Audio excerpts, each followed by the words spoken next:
Hey guys, welcome to this first video in a series on how to successfully change a behavior.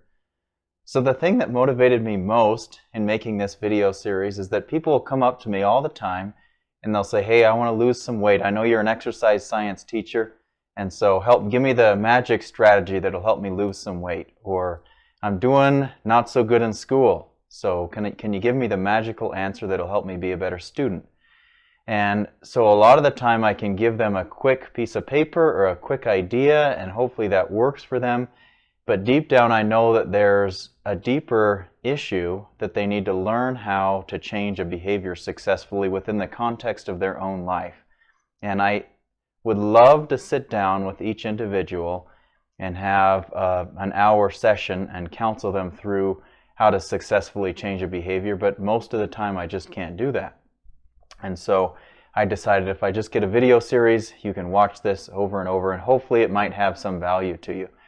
So the first step in this series is on creating a vision for yourself. So a lot of times that people come up and say, hey, there's something I want to change. Well, what really is driving that change in your behavior? So that's going to be the vision, the first step.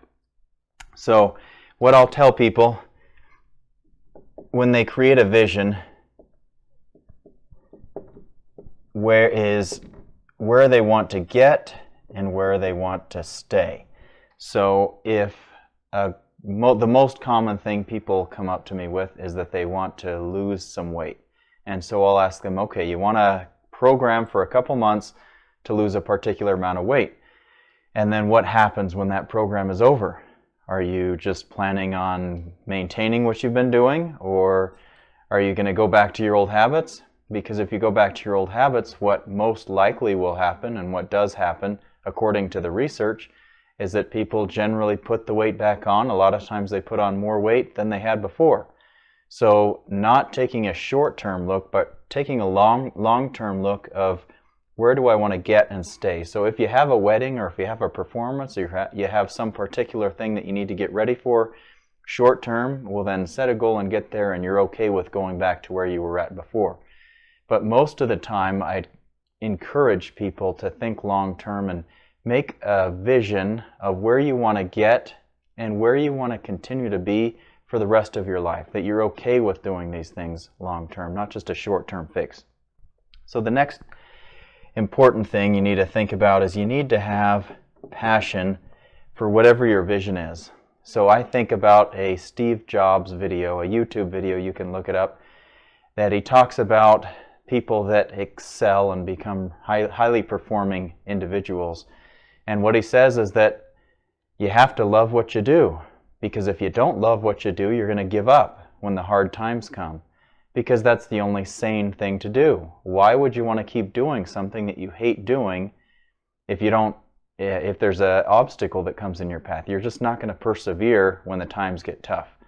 So choose something that you really are interested in, that you're really passionate about, because that's going to be the driving force that pushes you through the hard times. Because changing a behavior is not an easy path for most people. There are some people that can change things real easily, but for most people it takes time, it takes effort, and if you're not passionate about it, it's not going to work, probably. So let me just give you an example.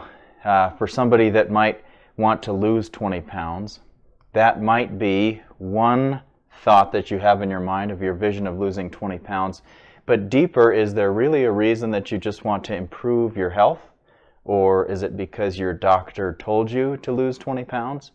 Or is it because you want to feel better? Or is it because you want to look better? Or is it because your wife told you need to lose 20 pounds? So you've got to think really what is behind what I want to do, and that's what your vision is. It's not just I want to lose 20 pounds. Maybe there's a different route to feeling better or improving your health. Maybe losing 20 pounds isn't the best thing that you could do. Maybe just the exercise and nutrition habits can help improve how you feel and your health, instead of just thinking about losing 20 pounds. So you really need to think about what's driving that motivation to do this vision that you have. Okay, the next thing is a little sciencey term called the behavioral gap. Now, what that means is, here's where you currently are, and here's where you want to get. So the way to understand that is you need to find somebody. I encourage people to find somebody that is similar to you, that you know pretty well, and try to understand what it took for them to get to where they currently are, and watch what they currently do. And that's important because you've got to understand, is that really where you want to be? So here's an example of maybe if you want to be in medical school. So you're maybe a sophomore in college and you want to get to be in medical school. So find a friend that you know decently well and try to understand what it is that they're doing if they've been accepted to medical school. What are their habits that have gotten them there? And maybe you're studying 4 or 5 hours a week for your classes, and you find out that your friend who's accepted to medical school has to study at least 30 hours a week. Is that really where you want to be? And I say you need to have a friend that you know pretty well, because a lot of times when we look around at the gym, I use this example because I'm there a lot of the time, and you compare yourself and say, okay, that person is where I want to be. They're really big and really strong, but you can't compare yourself on that if you don't know them very well. Just 2 days ago, I was watching this guy, a really big, strong guy in the gym, lifting a lot of weight, and his friends were talking and saying, yeah, he just started taking steroids because he wanted to get to the next level. Now, he's a big guy. He would have been big anyway, but you just don't know what people are doing and what their genetics are and what their environment is to get them to where they want to be. So it's better if you know the person well, so you can kind of understand a little bit better of what it took for them to get there. And it's not that they're taking some supplements that you just don't know about that are changing their life. So don't compare yourself to people you don't know. And just one personal example, in my master's degree program, I got to be around a lot of college athletes. And that's the point where I thought to myself, man, I want to be a college athlete. There's no question that's the thing I want to do. And it made me have some pain in my heart. I was like, why did I not get this opportunity? And maybe it would have been cool, maybe if my life would have been different, I could have been there. But I started to think, you know what, I'm learning a lot about physically what they have to do, mentally what they have to do. I'm around them all the time. And the more I thought about that, I realized, you know what, at this point in my life, I don't really want to be a college athlete. Because I looked at what I was doing, a lot of schoolwork and I did exercise and try to stay healthy.